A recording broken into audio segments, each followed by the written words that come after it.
In Greek mythology, the Titan god of the sun, Helios, was thought to be all-seeing. Worshipping the sun was not uncommon. After all, it gave people life. Well, recent research has discovered that the sun may not be godlike at all.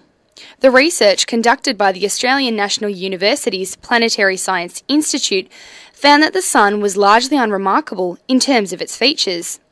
If the origin of life on Earth is unique, something which has long been researched, then we would surely expect that our planet's host star, the Sun, was not just a typical star. I asked Associate Professor Charley Lineweaver from the Australian National University about why the Sun is nothing special. Let's suppose that you have a bag of marbles, and there are different colors in them, right?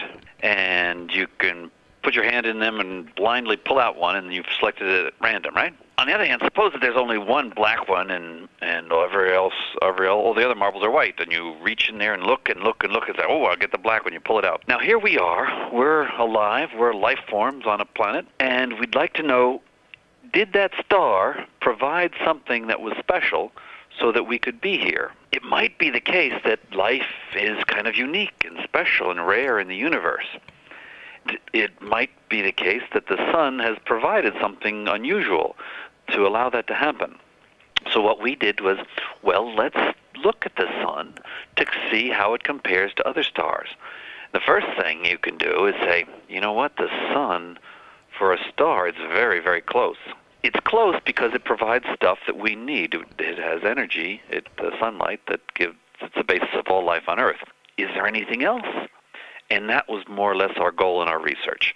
And after comparing with other stars, we found that, it's just consistent with being randomly selected from the bag of all stars. So if the sun was randomly selected, does that mean that any other star in the universe could have created life on Earth? It looks like to be the case, yeah. Since it seems that the sun is a random star, our search for life elsewhere, we have no reason to just look around sun-like stars. The SETI program, the Search for Extraterrestrial Intelligence, we're looking for radio telescopes built by other creatures. They have concentrated on looking at sun-like stars, but this research suggests that we should not necessarily look at sun-like stars, that we should look at all kinds of stars, because there's nothing special about ours. And does your research raise questions about life on other planets? It seems to suggest that life, at least our type of life, has no special requirements, prerequisites for it to evolve and to originate. It suggests that there's nothing particularly special about life, in the sense that there's nothing particularly special about life's requirements from its host star. Now, do you believe personally that there could be life on other planets? Definitely there could be. Whether there is or not is another question. I think there are good reasons to believe that that's a possibility, yes. Does this answer questions about evolution or the Big Bang Theory? We're very hazy on how life got started. Matter of fact, that's why the research that we did is so important. Since we're so hazy about how life got started, we don't know, are there any prerequisites? Are there stringent conditions necessary to produce life that could be associated with the star? And we found out, no, there cannot be stringent restrictions, because the sun is nothing special. It doesn't have anything that other stars don't have.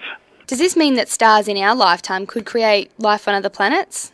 It means that life could be around any star in the universe. That doesn't mean that life is common necessarily, but it does mean that there doesn't seem to be any prerequisites associated with the particular star. I should say also that there doesn't seem to be anything special about the Earth as far as we know. It doesn't seem to have any unusual chemical conditions, and what we imagine the early Earth to have been when life got started doesn't include anything special compared to other terrestrial planets which we believe are elsewhere in the universe.